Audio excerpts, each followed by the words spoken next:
Hello everyone, आप लोग का बहुत बहुत स्वागत है स्टडी पॉइंट यूट्यूब चैनल पर। I welcome you all to study point. और आज के इस पर्टिकुलर वीडियो सेशन में हम लोग डिस्कस करेंगे जीके के कुछ बहुत ही इंपॉर्टेंट 20 क्वेश्चन जो कि आपके आने वाले एग्जाम के लिए इंपॉर्टेंट है। और ये क्वेश्चन ऐसे हैं जो कि पहले के एग्जाम में पूछा गया है। तो चलिए हम लोग अपना आज का डिस्कशन स्टार्ट करते हैं। डिस्कशन को स्टार्ट करने से पहले अगर अभी तक आपने स्टडी पॉइंट यूट्यूब चैनल को सब्सक्राइब नहीं किया तो सब्सक्राइब ज़रूर करिएगा एंड वीडियो को लाइक एंड शेयर भी करें। इससे पहले साइंस के 3 इम्पॉर्टेंट टेस्ट का वीडियो अपलोड कर दिया गया है जिसका लिंक डिस्क्रिप्शन बॉक्स में दिया हुआ है। अगर अभी तक आपने उस टेस्ट के वीडियो को नहीं देखा है तो ज़रूर देखेगा। तो आज का इम्पॉर्टेंट क्वेश्चन है पहला, विटामिन B7 का रासायनिक नाम क्या है। देखिए, विटामिन से रिलेटेड एक क्वेश्चन ज़रूर पूछा जाता है। आपको पता है विटामिन कई प्रकार के होते हैं। ए होता है, बी होता है, सी, डी, ई एंड के। इसमें से जो विटामिन बी होता है इसके कई टाइप होते हैं, B1, B2, B7 ऐसे करके। तो यहाँ पे पूछा गया जो B7 होता है उसका रासायनिक नाम क्या है। तो B7 का रासायनिक नाम होता है बायोटीन। ठीक है, देखिए विटामिन B7 का रासायनिक नाम बायोटीन है और बायोटीन पानी में घुलनशील होता है। ठीक है, इसकी कमी से जो रोग हो जाते हैं उसमें क्या क्या है, शरीर में दर्द, बालों का गिरना, लकवा मारना आदि। ठीक है, और विटामिन B7 का इसके प्रमुख स्रोत कौन कौन से हैं, तो ये है अंडा, दूध और मांस आदि। ठीक है, अगर बात की जाए विटामिन ए की, ठीक है, विटामिन ए का केमिकल नेम यानी कि रासायनिक नाम क्या होता है, ये होता है रेटिनॉल। ठीक है, और विटामिन सी का क्या होता है, विटामिन सी का होता है एस्कॉर्बिक एसिड। विटामिन डी का होता है कैल्सिफिरॉल। इतना आपको अच्छे से याद कर लेना है। और विटामिन B1 की कमी से क्या हो जाता है, विटामिन B1 की कमी से हो जाता है बेरी बेरी रोग। और विटामिन B1 का केमिकल नेम क्या होता है, ये होता है थायमिन। तो नेक्स्ट क्वेश्चन पे हम लोग आते हैं। नेक्स्ट क्वेश्चन है आपके सामने, भारत के संविधान के मूल दस्तावेज को किसके द्वारा से लिखा गया था। ठीक है, आपके सामने 4 ऑप्शन दिया हुआ है। क्वेश्चन फिर से पढ़ लेते हैं। भारत के संविधान के मूल दस्तावेज को डैश द्वारा हाथ से लिखा गया था, मतलब किसके द्वारा लिखा गया था ये, तो ये लिखा गया था किसके द्वारा, ये लिखा गया था प्रेम बिहारी नारायण रायजादा के द्वारा। ठीक है, ऑप्शन सी हो जाएगा हमारा सही आंसर। कुछ इंपॉर्टेंट फैक्ट आपको याद कर लेना, जैसे कि देखिए भारत के संविधान के मूल दस्तावेज को प्रेम बिहारी नारायण रायजादा द्वारा हाथ से लिखा गया था। और संविधान सभा की प्रारूप समिति का गठन कब हुआ था, ये हुआ था 29 अगस्त 1947 को। और आपको पता है कि इसके अध्यक्ष कौन थे, B.R. अम्बेडकर। ये पूछा था एग्जाम में तो उसको याद कर लीजिएगा। और 26 जनवरी 1950 को लागू कर दिया गया था। और संविधान प्रस्तावना और कितने इसमें जो है अनुच्छेद हैं, अनुच्छेद होते हैं 395 उस समय जब नया नया कॉन्स्टिट्यूशन बना था। और अनुसूचियाँ कितनी थी, 8। अब तो अनुसूची 12 हो गई है। तो ये आपको अच्छे से याद कर लेना है। अगला क्वेश्चन है आपके सामने, निम्नलिखित रोगों में से कौन सा रोग फफूंद यानी फंगस के कारण होता है। ठीक है, देखिए फंगस के कारण रिंग वॉर्म यानी कि दाद हो जाता है। ठीक है, दाद रोग जो है ये फंगस के कारण होता है। और दाद रोग को डर्मेटोफाइटोसिस आविटियानिया नाम से भी जानते हैं। किस नाम से, फिर से नाम सुन लीजिएगा, डर्मेटोफाइटोसिस आविटीनिया नाम से भी जानते हैं। यह रोग त्वचा को प्रभावित करता है, आपको पता है। और दाद अगर आपसे ये लिखा जाए रिंग वॉर्म तो ये भी सही माना जाएगा। ठीक है, तो याद कर लीजिएगा, ये क्वेश्चन इम्पॉर्टेंट है। नेक्स्ट क्वेश्चन है आपके सामने, राष्ट्रीय मानवाधिकार आयोग भारत में कब स्थापित हुआ था। आपके सामने यहाँ पे 4 ऑप्शन दिया हुआ है और यहाँ पे हमारा सही आंसर हो जाएगा। देखिए भारत में मानवाधिकार संरक्षण अधिनियम 28 सितंबर 1993 को लागू हुआ था और राष्ट्रीय मानवाधिकार आयोग का गठन हुआ था 12 अक्टूबर 1993। तो यहाँ पे ऑप्शन सी हो जाएगा हमारा सही आंसर। ये क्वेश्चन है इम्पोर्टेंट। ठीक है, नेक्स्ट क्वेश्चन है, मनुष्यों में पित्त का उत्पादन किस अंग में होता है। ठीक है, पित्त का उत्पादन किस अंग में होता है, बाइल बोलते हैं इसको इंग्लिश में पित्त को। तो इस क्वेश्चन का करेक्ट आंसर होगा ऑप्शन नंबर सी। ठीक है, ऑप्शन नंबर सी हो जाएगा हमारा सही आंसर। देखिए जिगर बोलते हैं, जिगर बोलते हैं इसको। तो जिगर द्वारा यानी कि लीवर भी बोलते हैं, इसकी इंग्लिश होती है, और यकृत भी बोलते हैं। ठीक है, यकृत भी हो जाएगा और जिगर भी हो जाएगा, तो कंफ्यूज नहीं होना अगर यकृत दिया रहेगा तो। तो यकृत द्वारा मनुष्य में पित्त का उत्पादन होता है जो पित्ताशय में जमा रहता है, गॉल ब्लैडर बोलते हैं पित्ताशय को। और पित्त रस भोजन को अम्लीय से क्षारीय बनाता है, ठीक है।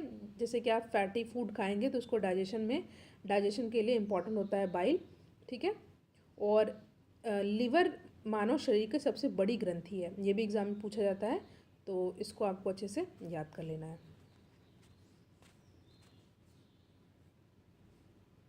नेक्स्ट क्वेश्चन है, हिमालय का तीसरा सबसे बड़ा शिखर कौन सा है? हिमालय का तीसरा सबसे बड़ा शिखर है माउंट कंचनजंगा, ठीक है। और ये कहाँ पर है? सिक्किम में है, ठीक है, सिक्किम में है। इतना आपको अच्छे से याद कर लेना है। ऑप्शन डी हो जाएगा हमारा सही आंसर। क्वेश्चन है, प्राचीन गणित पुस्तक गणित सार संग्रह किसके द्वारा लिखी गई थी? आपके सामने 4 ऑप्शन दिया हुआ है, भास्कराचार्य, महावीराचार्य, आर्यभट्ट या ब्रह्मगुप्त। तो यहाँ पे हमारा सही आंसर हो जाएगा, देखिए, मैसूर के महावीराचार्य ने गणित सार संग्रह पुस्तक की रचना की थी, ठीक है। ऑप्शन बी हो जाएगा हमारा सही आंसर। और आर्यभट्ट ने आर्यभट्टीय ग्रंथ की रचना की थी जो कि वैदिक गणित का प्रमुख ग्रंथ माना जाता है। और भास्कराचार्य द्वारा सिद्धांत शिरोमणि नामक पुस्तक की रचना की गई थी, ठीक है, जिसके 4 भाग हैं। ये है बीज गणित, ग्रह गणित, गोलाध्य और लीलावती। इतना आपको नहीं याद कर लेना, बस आपको याद कर लेना है कि प्राचीन गणित पुस्तक गणित सार संग्रह महावीराचार्य द्वारा की गई थी, ठीक है। और ये मैसूर के रहने वाले थे। अगला प्रश्न है, भारत की संविधान सभा की संघ शक्ति समिति के अध्यक्ष कौन थे? तो ये इंपॉर्टेंट क्वेश्चन है और इस क्वेश्चन का करेक्ट आंसर होगा ऑप्शन नंबर डी, जो कि क्या है? जवाहरलाल नेहरू, ठीक है। संघ शक्ति समिति के अध्यक्ष जवाहरलाल नेहरू थे और संघीय संविधान समिति के भी अध्यक्ष जवाहरलाल नेहरू थे, ठीक है।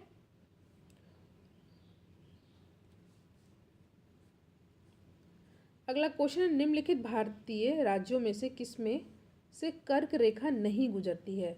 कर्क रेखा नहीं गुजरती है ये पूछा है, तो इस क्वेश्चन का करेक्ट आंसर होगा option number D, Uttar Pradesh, ठीक है, उत्तर प्रदेश। देखिए, कर्क रेखा उत्तर प्रदेश से होकर के नहीं गुजरती है। कर्क रेखा में पड़ने वाले भारत के कुल 8 राज्य हैं, ठीक है, 8 राज्य हैं। और राज्य कौन कौन से हैं? गुजरात, राजस्थान, मध्य प्रदेश, छत्तीसगढ़, झारखंड, पश्चिम बंगाल, त्रिपुरा और मिजोरम, ठीक है। इसका एक शॉर्ट फॉर्म याद कर लीजिए, गुजरात, राजस्थान, मध्य प्रदेश, छत्तीसगढ़, झारखंड, पश्चिम बंगाल और त्रिपुरा एंड मिजोरम, ठीक है। ये आपको याद कर लेना, उत्तर प्रदेश से होकर के नहीं गुजरता है।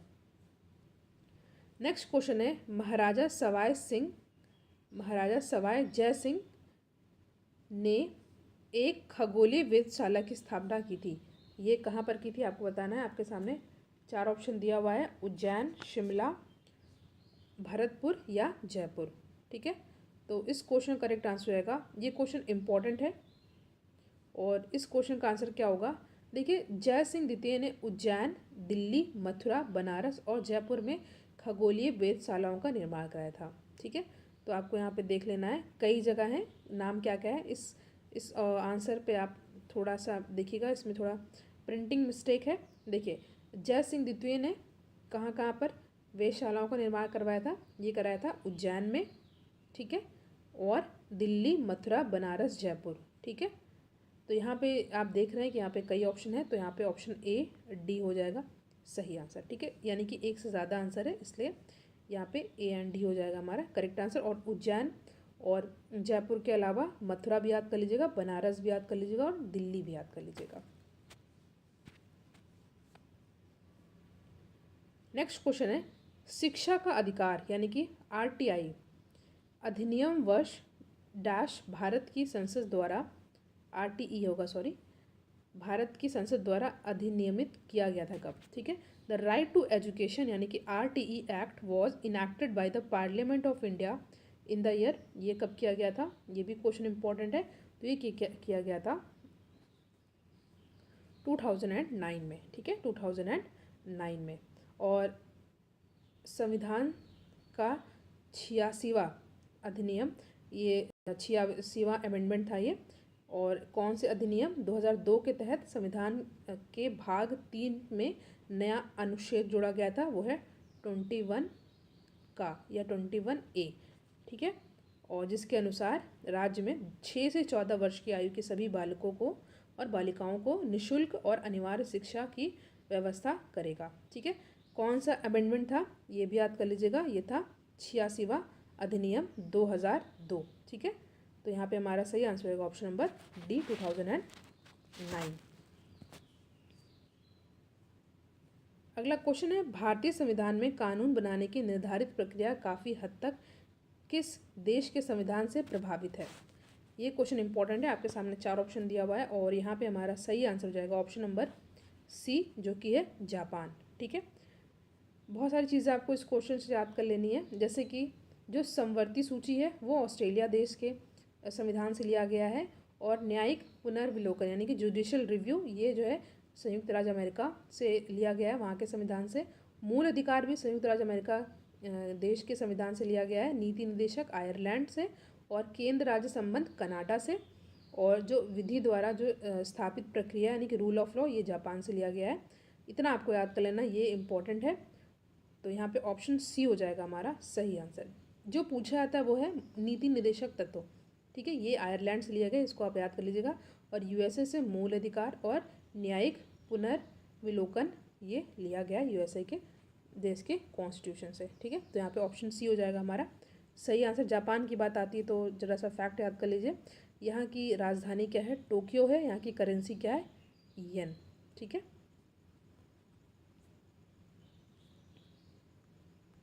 नेक्स्ट क्वेश्चन है, भारत की सबसे बड़ी मीठे पानी की झील कौन सी है, ठीक है। तो ये है कौन सी, वूलर है, ठीक है। और ये कहाँ पर है आपको पता है, ये है जम्मू कश्मीर राज्य में। तो यहाँ पे ऑप्शन डी हो जाएगा हमारा सही आंसर। नेक्स्ट क्वेश्चन है, गोदावरी नदी का उद्भव स्थल किस राज्य में है, मध्य प्रदेश, छत्तीसगढ़, महाराष्ट्र या उड़ीसा। तो ये हो जाएगा ऑप्शन सी, महाराष्ट्र, ठीक है। Maharashtra is the correct answer. देखिए, गोदावरी प्रायद्वीपीय भारत की सबसे लंबी यानी कि पेनिनसुला इंडिया की सबसे लंबी तथा संपूर्ण भारत की दूसरी सबसे लंबी नदी है। फर्स्ट पे आपको पता है कौन सी है, ये है गंगा, ठीक है। फर्स्ट पे कौन सी है, गंगा। और यह महाराष्ट्र के नासिक के त्र्यंबकेश्वर से निकलती है, ठीक है। इतना आपको याद कर लेना है। नेक्स्ट क्वेश्चन है आपके सामने, रविन्द्रनाथ टैगोर ने अपनी नाइटहुड की उपाधि को किसके विरोध में छोड़ दिया था। तो ये हो जाएगा जलियांवाला बाग नरसंहार, ठीक है। ये हुआ कब था, ये घटना हुई थी 13 अप्रैल 1919 में, ठीक है। 13 अप्रैल 1919 को जलियांवाला बाग नरसंहार की घटना के उपरांत रविन्द्रनाथ टैगोर ने नाइटहुड की उपाधि लौटा दिया था, ठीक है। नेक्स्ट क्वेश्चन है, गुरु गोविंद सिंह की मृत्यु के बाद गुरु की संस्था समाप्त हो गई और सिखों का नेतृत्व उनके विश्वसनीय शिष्य को सौंप दिया गया, ठीक है। तो इसका क्वेश्चन है, इंपॉर्टेंट क्वेश्चन है ये। क्वेश्चन है, after the death of Guru Gobind Singh the institution of guruship came to an end and the leadership of the Sikh pass to his trusted disciple. उनका आपको नाम बताना है उन शिष्य का, आपके सामने 4 ऑप्शन है। और ये थे कौन, ये थे बंदा बहादुर, ठीक है, बंदा बहादुर। और ये क्वेश्चन इंपॉर्टेंट भी है।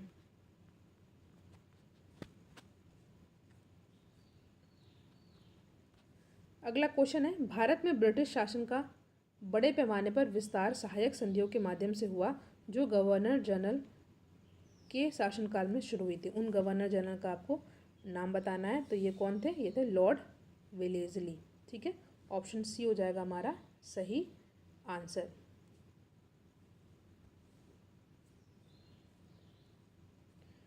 शिखर तकनीक के साथ भारत की क्रूज मिसाइल कौन सी है, ठीक है। आपके सामने 4 ऑप्शन दिया हुआ है। देखिए, भारत और रूस के सहयोग से बनाई गई क्रूज मिसाइल ब्रह्मोस शिखर तकनीक से बनी है, ठीक है। ब्रह्मोस एक सुपरसोनिक क्रूज मिसाइल है। यह मिसाइल का नाम ब्रह्मोस, इस मिसाइल का ब्रह्मोस नाम भारत की ब्रह्मपुत्र और रूस की मस्कवा नदी के नाम पर रखा गया। ये आपको पता होगा, कई बार ये करंट अफेयर में ये न्यूज़ में रहता है। तो यहाँ पे हमारा सही आंसर हो जाएगा ऑप्शन नंबर सी। अगला क्वेश्चन है आपके सामने कि किस पड़ोसी देश को land of the thunder dragon कहा जाता है। क्वेश्चन फिर से पढ़ लीजिए। Which neighbouring country is known as the land of the thunder dragon. There is 4 option given, Burma, Nepal, Bangladesh and Bhutan, and the correct answer of the question is Bhutan. ठीक है, भारत के पड़ोसी देश भूटान को land of the thunder dragon तथा land of the thunder bolt भी कहा जाता है। भूटान की सीमा को स्पर्श करने वाले भारतीय राज्य कौन कौन से हैं? ये हैं पश्चिम बंगाल, ठीक है, और सिक्किम, अरुणाचल प्रदेश और असम। ठीक है, और आपको याद कर लेना है भूटान की कैपिटल क्या है? थिम्पू। ठीक है, तो यहाँ पे हमने कुछ इंपॉर्टेंट क्वेश्चन को आपसे डिस्कस किया जो कि आपके आने वाले एग्जाम के लिए इंपॉर्टेंट है। डेली आप लोग के लिए वीडियो अपलोड हो रहा है चैनल पर, तो वीडियो को आप लोग लाइक ज़रूर किया करिए और शेयर भी ज़रूर किया करिए। मैंने आपसे कहा था कि लास्ट में आपसे एक इंपॉर्टेंट क्वेश्चन पूछूंगी, तो वो क्वेश्चन आप लोग ये देख लीजिए। देखिए, ये क्वेश्चन पूछा जाता है, वैसे जीके में पूछा जाता है, जो मुंशी प्रेमचंद थे उनका जन्म कहाँ पर हुआ था। आपके सामने 4 ऑप्शन में बता दे रही हूँ, कानपुर और आरामपुर, गाज़ियाबाद या वाराणसी। आपको बताना है। ये एडिशनल क्वेश्चन है, मैंने आपसे पूछ लिया, इसका आंसर आप लोग कमेंट सेक्शन में ज़रूर दीजिएगा। तो thank you so much for watching. Thank you.